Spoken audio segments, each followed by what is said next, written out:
It's a busy day, so this one's going to be short on today's Unnamed Real Estate Podcast.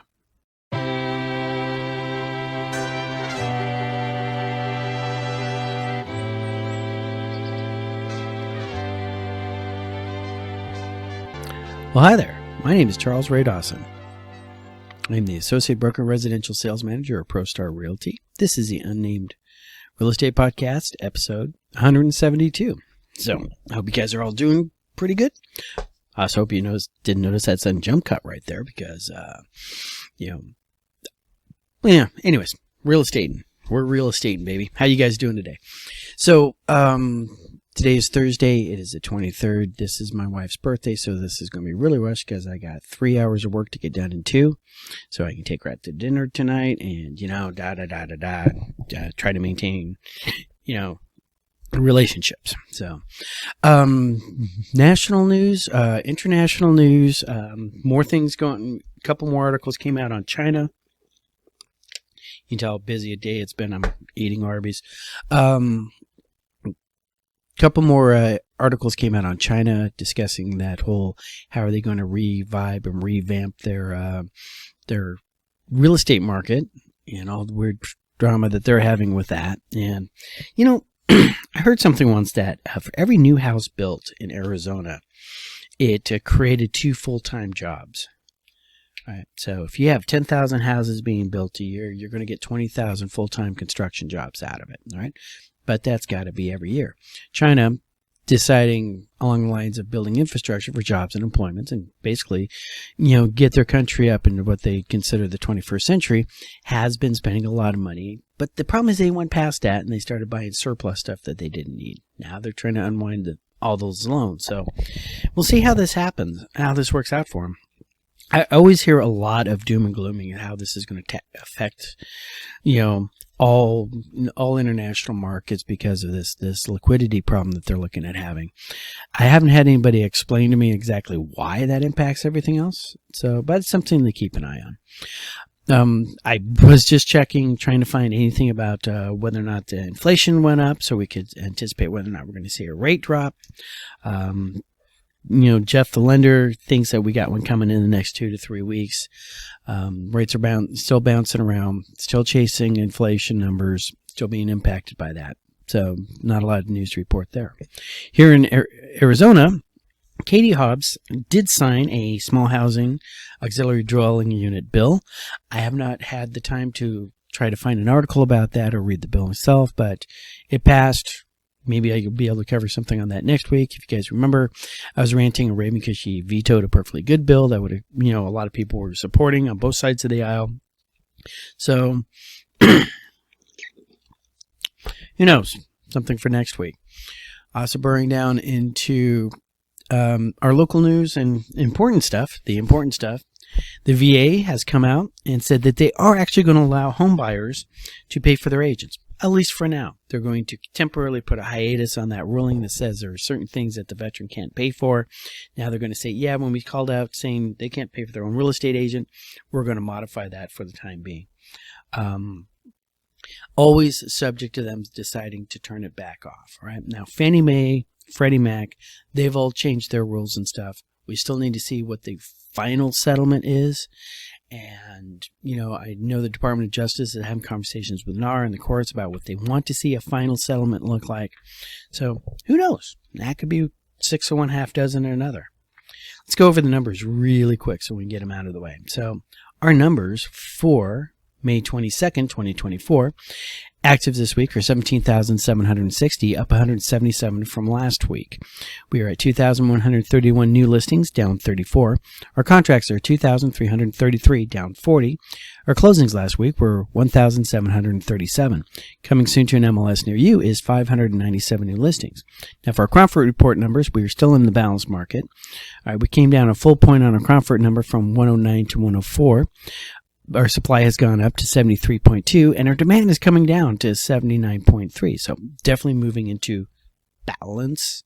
All right, we're at the top end, sort of leaning towards sellers right now, but this is what we consider a balanced market. And then when you break it down into the individual cities and whatnot, we get a little A lot of losers on this one. All right, Chandler's still leading the pack, even though they're down 2% over last month to month at 212. Fountain Hills still going up there. Okay, they're up 18%. All right, at 174.4. The only ones who are doing better than them is Paradise Valley. They're up 21%, but nobody cares about them because they're rich. All right, but realize that that is taking Paradise Valley out of a balanced market, and a month later, now they're in a seller's market. All right. Now, for our balance, we only have two out there, Goodyear and Surprise. Right, they're both balanced at 97.4 and 93.6, respectively. And then we have the other side. Now, Plucky Little Buckeye, all right, has moved out of bottom last place, and they're now moved up to next to last place. All right, that's 66.5. Buyer's market. Maricopa down 9% from last month. They're at 65.5. Sorry you did not get your listing done in the spring like you should have, Maricopa. You're in for a long, hot summer. Now, what else do we got going on out there? Our other buyer's market right now include Cave Creek and Queen Creek. Right?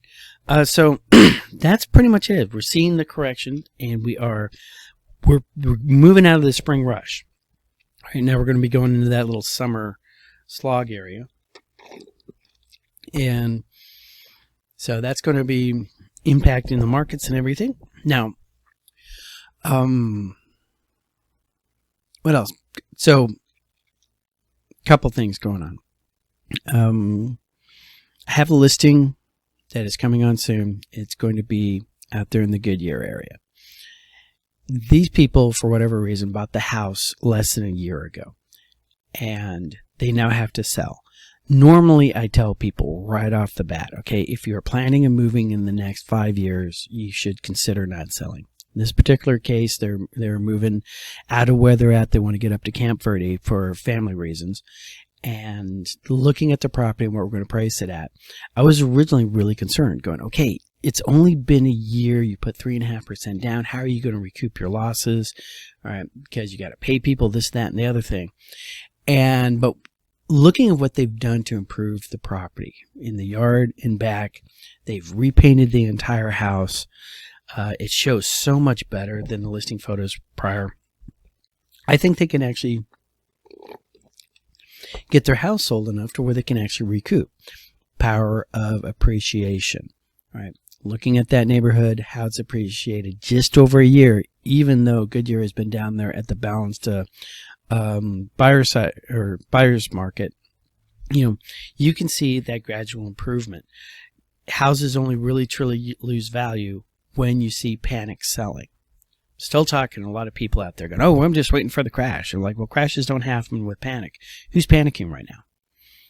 Nobody really. The last thing we even saw that was close to that was when OfferPad and Open Door suddenly decided to stop purchasing inventory. Back in 2020, was it 2022, 23, that last little rate hiccup that we had. And that threw a lot of houses on the market. We did see a slight correction there, mostly because of these extra Open Door and OfferPad houses hitting the market, and they weren't currently buying anything. So the reason why I bring that up is because there was an article that I saw yesterday is talking about another problem for home buyers, investors. Right? In this article, they were saying that 1 out of 5 houses in America today are being bought by either an investor or somebody buying a second home. All right. 2 different categories of people. Second home buyers are the ones those are our snowbirds. Investors, those are the people who are coming in there and renting out things. And this is a competition that first-time home buyers are having to deal with right now, because second home buyers tend to buy smaller houses because they're not going to live in it all the time. Investors buy it because it's easier to rent out the cheaper ones than the more expensive ones. How do we fix this? All right. I don't really, personally, I'd say if it wasn't for the fact that if you put a higher property tax on rentals, that would immediately get passed on to the actual tenants themselves, I would say go that route. Okay. Losing my libertarian creds here. Other side of the thing, I think the second home buyers, short-term rentals, those 2 organizations right there, I think you could probably sort of crank the pain point up on them. Right? Is this your primary residence? No. Are you actively renting it? Or did you actively rent it for a consecutive period of 10 months last year? All right. If no, then your property tax is tripled. All right. Just, and my argument along these lines is, all right, when you have a community that has, let's say, 50% of its housing is short-term rentals or second homes. Let's say second homes. You still got to keep firefighters working 24/7. All right. You still have costs of operating your municipality 12 months out of the year. You have your revenue that you get from from your property taxes, and you also get your revenue from sales taxes from individual people going out there and buying and selling stuff. Right? If you just have the property tax and you don't have the sales tax, you're losing money as a community overall while maintaining costs. Now, empty houses, generally don't burn down for no good reason, but you still have to have firefighters on call. Right? So just a way to think of that. That's a solution. I'm definitely not going to say it's the best solution. So I really need to get going here, and I'm really disappointed because I was supposed to be wearing my tiara that I got yesterday, and because a friend of mine asked me if I would go out to a Toastmasters with her, so she would be at least know somebody in the crowd. And for you guys who don't know what Toastmasters is, it's an organization that encourages the development of public speaking skills. And at Toastmasters, they have something called a table topic. And a table topic is anybody can say, I want to participate in a table topic, and they will give you a question, and you get to answer in 1 to 2 minutes. All right. And the theme of the night was graduation and prom combined together. I'm like, yeah, I could do this, So they call my name up there. They give me the question of, describe your senior prom, or describe a memory of your senior prom. And I go full stream of consciousness. Just wound up talking about my buddy Ben and how he got ripped off by, basically he got bullied in asking a girl to prom, and then he spent a lot of money on her, and then she went and hung out with all of her friends, wouldn't even dance with him. He was basically the frickin' chauffeur. Right. And I wrapped up the entire speech with, and that's why proms are nothing but a scam by Big Tuxedo, Big Limo, Big Floral, and high school girls. Thank you very much. Have a nice day. And I won Best Table Topic Speech. All right. So I had a tiara. I was going to wear it today, but left in my friend's car. So that's pretty cool. All right. This is also the second one of these awards I have. All right. I have competed and won 2 separate table topic awards. And I've only been to 2 Toastmasters meetings in my entire life. All right. So apparently I'm good at bullshitting. But you knew that. All right. I'm also really good at watching children and pets around the water. All right, not driving into anything flooded. All right, I try to work my circles every day, and I also really hope you guys have a really, really good weekend. Talk to you guys all later.